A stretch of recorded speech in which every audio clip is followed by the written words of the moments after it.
One, two, three, the long feed.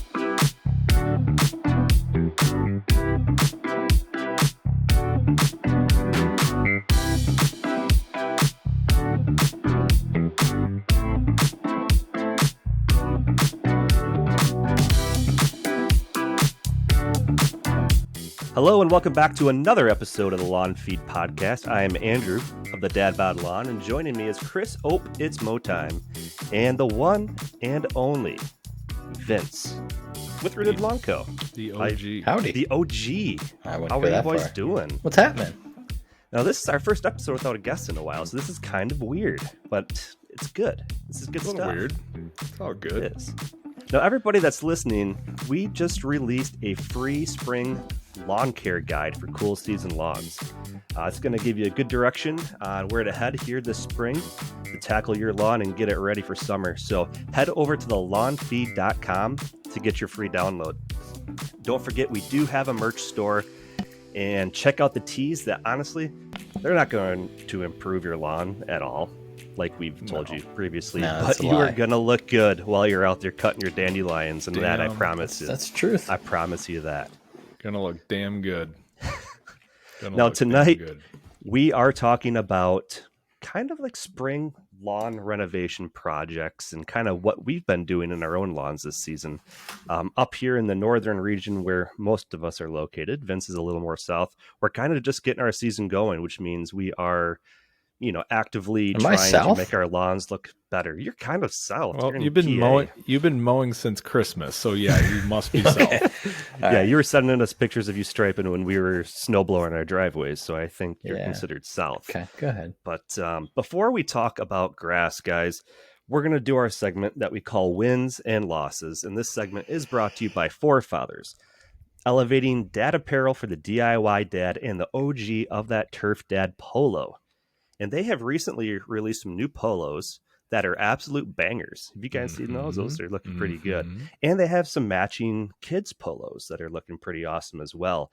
So head over to shopforfathers.com, use code TheLawnFeed, and get 20% off your entire order and be looking good off the lawn as well. 20%. 20. That's the biggest discount you're going to find anywhere, I think. So capitalize on It's that. a good round number. Yeah, it is. 20. Anything that round like ends with 0. Yeah, it's Pretty round good. like me. It's good. It's good. There you go. But anyways, Vince, we're going to be throwing it to you. Dad of the twins. I want you to hit us with a win and a loss. All right. So, yeah, I have a good win, and I actually have a pretty funny loss. For the dad win, we'll keep it brief. But we were over at a friend's house, and their kids are all older than our girls. I have twin girls; they're just a little over 2, and they all have these Strider bikes. And I was like, "Hey guys, at what age do you let your kids start riding these Strider bikes?" And like, I don't know, it all depends. 3 or something like that. So they're just laying all over the place, and my girls see them because they're pink, they're shiny, and they walk up, they grab them, and don't know what to do with them. I just put one of them on it, and they start pedaling, or I guess you walk with them. So they start walking with them, and then they get a little bit more courage, and they keep going. They were riding these things all over, and I was like, "This is amazing." And then they crashed, and Yeah. you're just like, just stand up. You have any boo-boos? No. Okay, keep going. And they get back on and keep going. I was just like, I was so pumped for that. It was so cool. And I'm like, Guess you need to That's buy awesome. some now. I've been looking. Yeah. Everyone says you should buy it on like Facebook Marketplace. So Facebook Yeah. Marketplace, man. Yeah. I might It's the just way buy to new. do it. because I'm getting tired of looking. Well, there comes a point, I guess. So Are your kids so like they fall down and they'll just get right back up? That night they did. Is that how they normally are? Yeah, there's a little bit of crying that gets involved, but they'll get back up. We can usually redirect them pretty quickly, unless it's like a really bad fall. Yeah. if there's enough fun involved, they get over it real Yeah. quick. Distractions are important. My Right. kids are polar opposites. One will like sit there and cry for like 15 minutes. The other one's like, "Yep, let's go." Back on, right? Let me guess. The older one is the one that gets right back on? No, opposite. Really? Okay. Oh, Yeah, I would have said Classic younger. case. Classic case of the second kid. It's just like he get see thrown that. through a wall and like he's right back into the game. Hopefully that's never happened to him, but Well, no, but like you get what I'm saying. yeah. It checks through the boards and he's back up, right? There you go. A hockey reference from the Minnesotan. How Yeah. about the loss, Vince? All right. Well, a loss actually happened tonight, so we're like kind of potty training, kind of not, and we're learning about like the whole peeing thing, and yeah, when we are outside and we're playing in the hose, we have our diaper off, and we're encouraging them to pee, and they kind of learn that way. It's a good way to learn. Outside it's okay. Learn the whole control thing. Well, it's not good when we're inside and we're on carpet, and they go, "Daddy, pee." I'm like, no, don't do it. And they peed all over the carpet. And I'm like, because like you want to be like, no, but you can't do that because you're training them to pee. So like you can't freak out, but at the same time, you're just like, well, you just peed all over the carpet. Thank you. Well, that's your own fault for keeping your front yard shorter than your indoor carpet. I think that carpet outside, carpet inside, it's all the same. Yeah, I guess That's confusion. Guess you got a point there. Are you plugging your carpet too to get the pee spots? Yeah. Yep. Yeah, I'm using some humic acid on it, so now I just have dark spots all over. Potty training's fun. And Andrew, you've got a mix of a boy and a girl. I actually have a cool story that kind of ties in with my renovation that I did. That I'll toss when I'm talking about my renovation. I'll mention it with my son in potty training. So potty training is just an interesting ball game. So, and it is. For those listening, I have two boys. Vince has two girls. Andrew has one of each, and it's so that's cool within itself. But potty training amongst all of that, it's three different, completely different scenarios. And I've always just heard girls are just more difficult, and I don't know why. Or they're easier. Girls are easier. I have no idea. I have two boys. Yeah, girls are easier than boys, which would actually make sense. But it maybe there's less aim involved. I have no idea. But there we are. Potty training 101. You came to a grass podcast and you learned about potty training because we're dads. 2 for 1. You're not learning about it. You're learning that everybody struggles with it. Yeah, let's be clear. We don't have any tips for you, but we can give you tips on lawn renovations. How about that?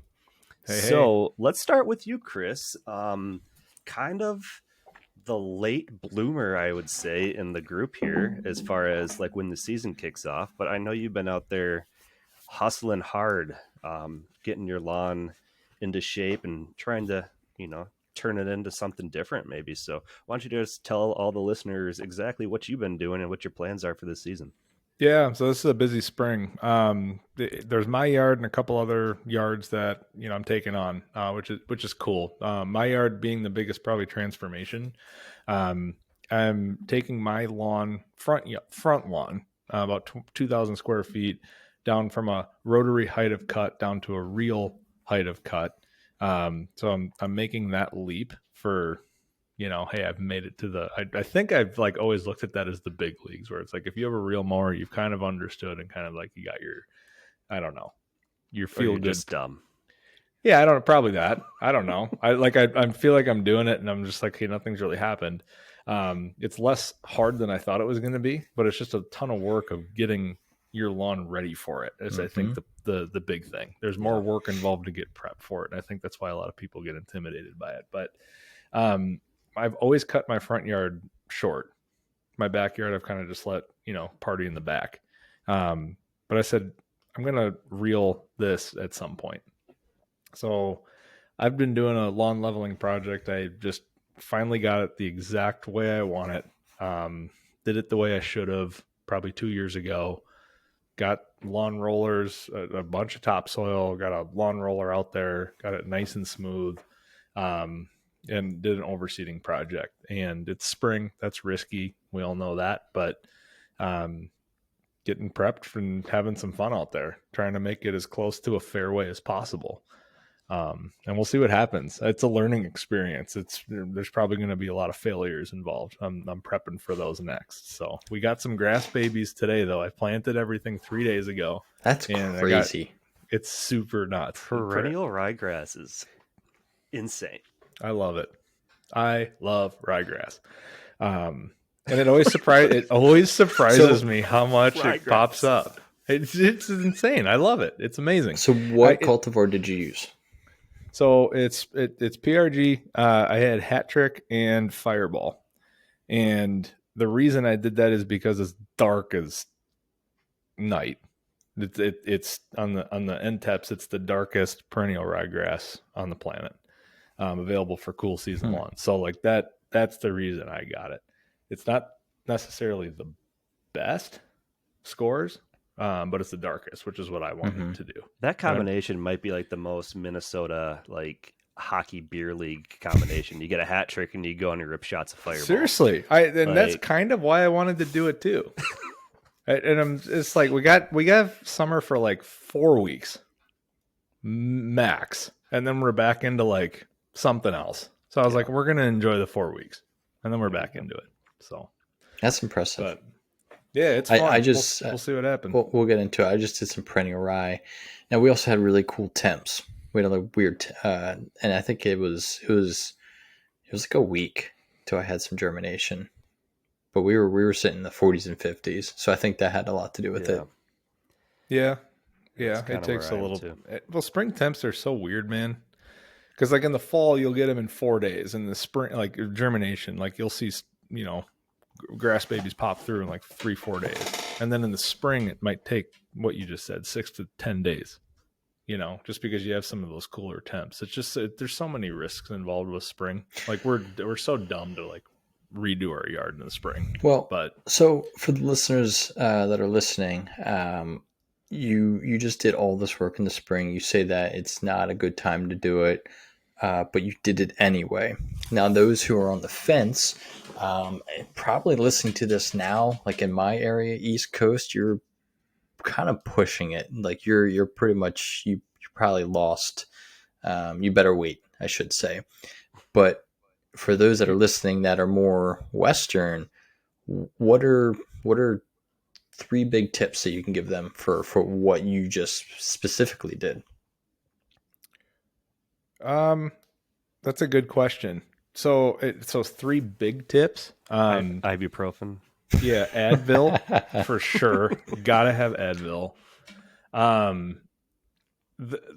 If you're gonna spring seed, there's like there's a sweet pocket of time, right? Where you can go, and there's depending on the cultivar and the grass type that you use, you're gonna have a germination window, right? It's gonna take X amount of time to get to that germination. Perennial ryegrass is gonna shoot up the fastest.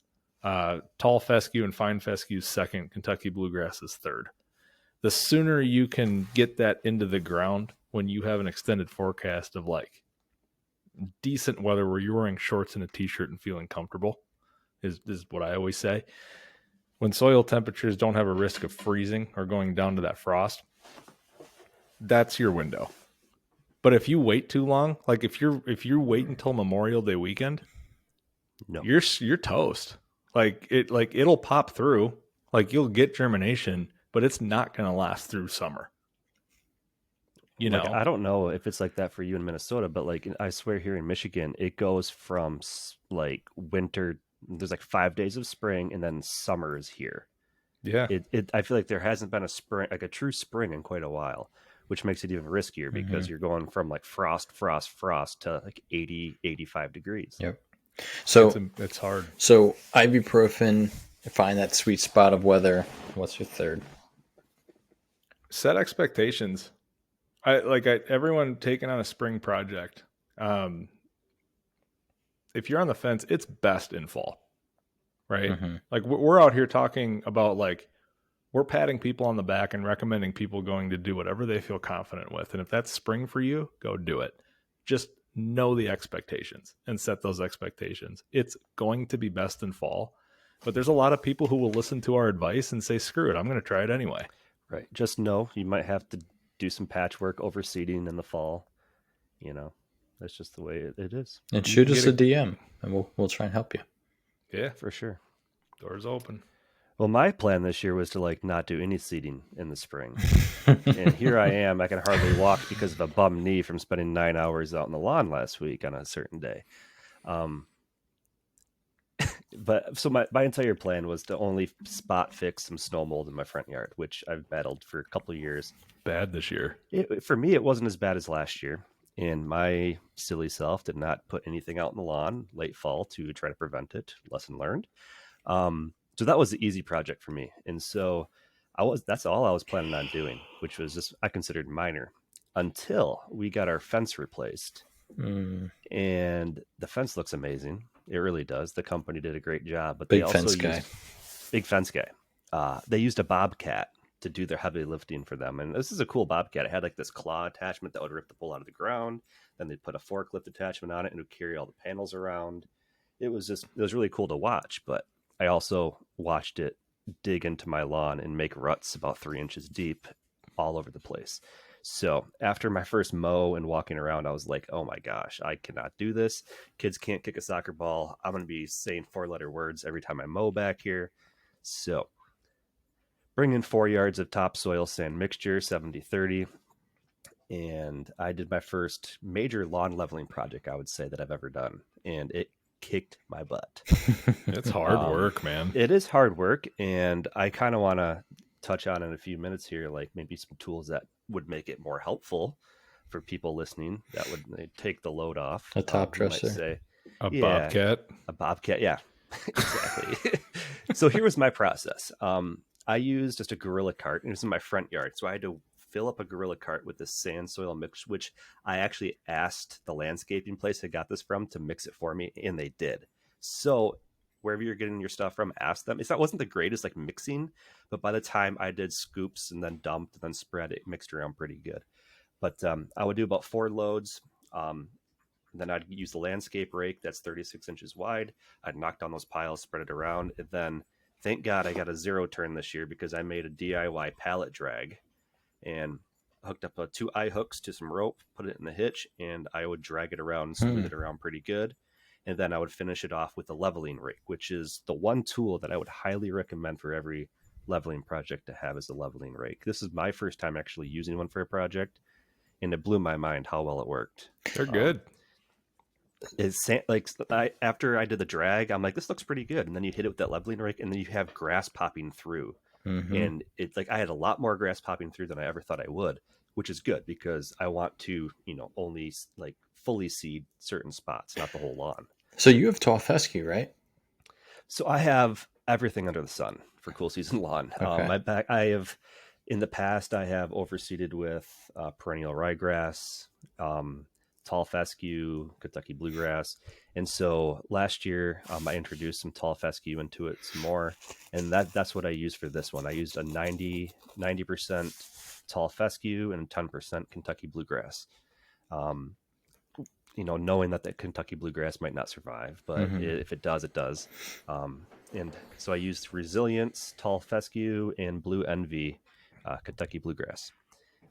Just hand mixed it, kind of 10%, 90%, and then spread that around when I was all done. And yeah, I haven't seen germination yet. I'm on day 6. I'm expecting it any day now. Usually I'm thinking like day 7 to day 10, probably be that window. So I just had Resilience, and it was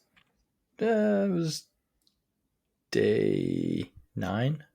Yeah, I was about to say it's closer. 8 or 9. Yeah, we had some 8 or cooler 9. temps. When I was doing this renovation, it was kind of a cooler day, and we had another couple cool days right after that. It's been warmer the past couple days, so hopefully that's going to kick it into overdrive and get it popping through. But I'm ready for it, and I'm not leaving my dogs off the yard at all, which is kind of risky. But I've free nitrogen. Yeah, well, their nitrogen is so strong it kills grass, which as another thing I use that canine corrector from Turf Titan, and they actually told me to apply it at the time of seeding. It might help with germination. Oh, really? So I actually did my first application right after I put the seed down. What's in that?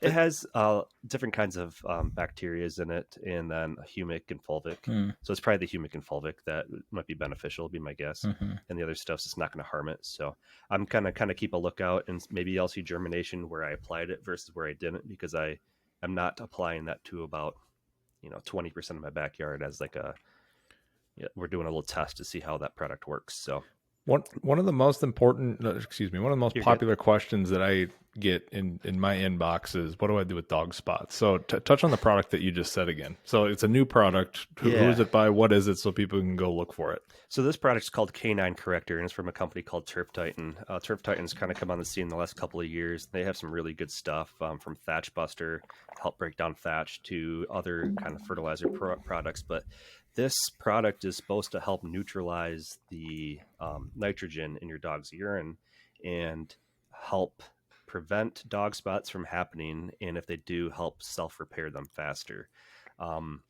So I'm doing a little experiment, and I'm going to be treating it every 4 weeks with that product. And I am not treating a small part of my yard where my dogs also go, just to kind of use it as a control area. Yep. And so I'm hopeful, but I've tried the dog rocks. I'm kind of hesitant to give my dog chewables, just because I care about my Save dogs. those for yourself. Yeah, exactly. And so I'm just like, hey, if this works, I'm a believer. I'll spend the $120 a season it takes for me to make these applications, because right now I do like a huge renovation every fall to fix literally 150 spots. So you could sell your dogs and make some good money too. And then you don't have dog spots. Yeah. Facebook Marketplace. No kidding, right? So my honest opinion is, if you don't want dog spots, don't have dogs. That's just how it goes. I got to the point last season where I started calling my backyard the dog park. I just embrace it. It's whatever. But here's that little story I told you about my son with the potty training. So he's out in the yard with me. Like, I had kids out there the entire time I was doing this renovation. And my son he's the one doing the potty training. He's 2.5, almost 3-ish. But he's been asking me, like, we go into the bathroom. He's like, can I stand up and pee? I'm like, you're not tall enough, dude. Like, you can't. I'm sorry. Well, we're outside, and he's like, I gotta go. And I'm like, there's no way we're getting inside. I brought him over to the mulched area. He pulled his pants down. I'm like, just go, man. And he started peeing, and he's like, oh, it was so cool. And then I forgot to tell his mom, my wife, that he did that. And so he came in the house. He's like, I peed outside. And so she's like, no, you didn't. And later on, I put him into bed, and I'm like, what'd you do today? I was like, how was your day, man? He's like, I peed outside. I'm like, yeah, you did, didn't you? That's awesome. It was cool. I had kids out there probably 75% of my day. I was out there doing that project. So that's a cool thing about lawn care. And one of the reasons why I got into it is just to be around more. Yeah. But how about you, Vince, man? What you got going this season? Oh, well, I got a lot of things going on. A couple renovations. One renovation, one big overseed. The one renovation is actually, it's kind of scary because it's going to be basically I have to grow grass for a wedding. And that wedding's in like 3 weeks now. So I'm going there tomorrow. Is that where you had the germination just recently? Yep. Yeah. So I'm going over there tomorrow to reassess and kind of help the homeowner figure out what fertilizers to use and stuff to just really get this thing growing. So all of them. Yeah. So we have that going on. And then my own property, I did some sand leveling. I used a pretty cool piece of equipment this year. That neighbor. Could you hear that through there?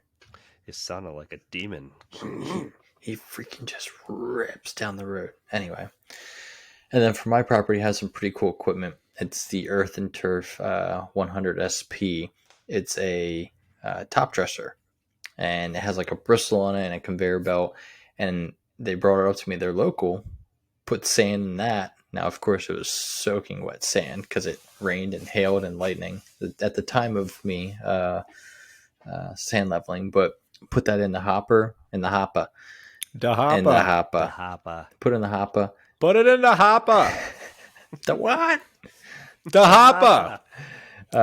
Put it in there and just, with one finger, you can just move this machine and it just laid it so even, so nice. It was great. And there's like a couple spots where I got my rake out and raked it in. Otherwise, I was like, I'm just going to leave it.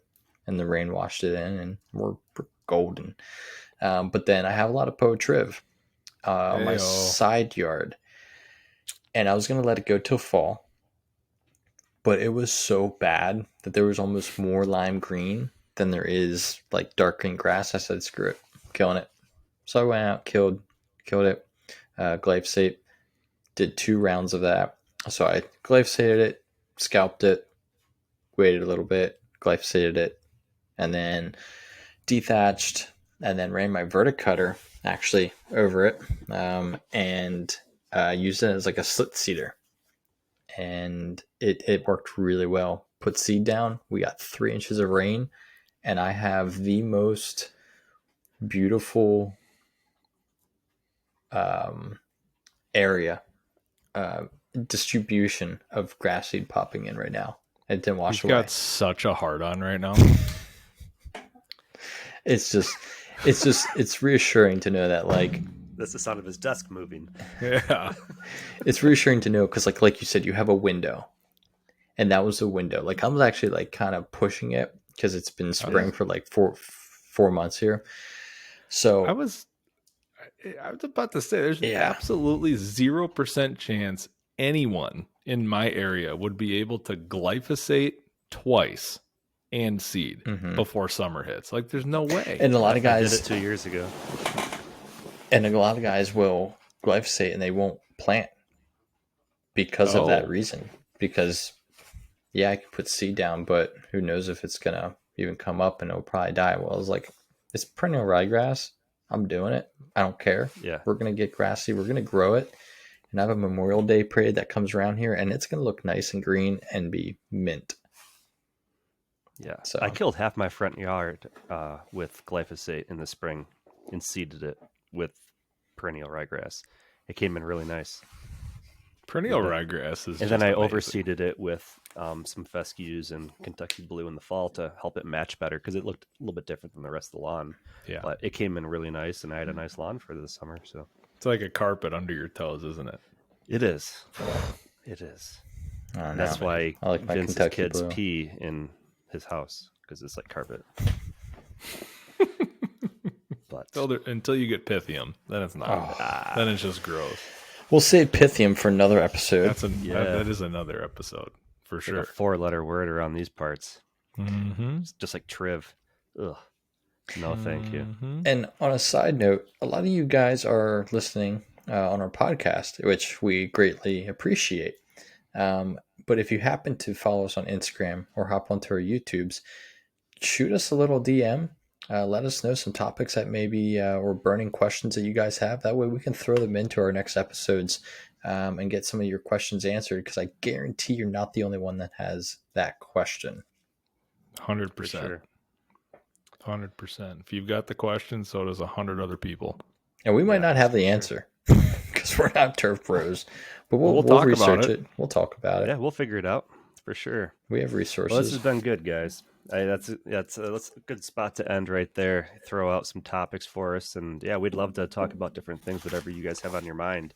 If you guys like this podcast, please subscribe to YouTube channels, subscribe to your favorite listening platform, and if you could leave us a 5-star review on whatever you listen on, that would be super, super helpful. Really appreciate you guys tuning in. Don't forget 15% off with the code Brad15 at thelawnfeed.com. Get yourself some merch swag. Dang it, Brad. That neighbor Brad. But Brad15. 15% off. Brad in the thelawnfeed.com. In the hoppa. In We'll the see you guys in the hoppa. next episode. Peace, guys. Later. Bye-bye.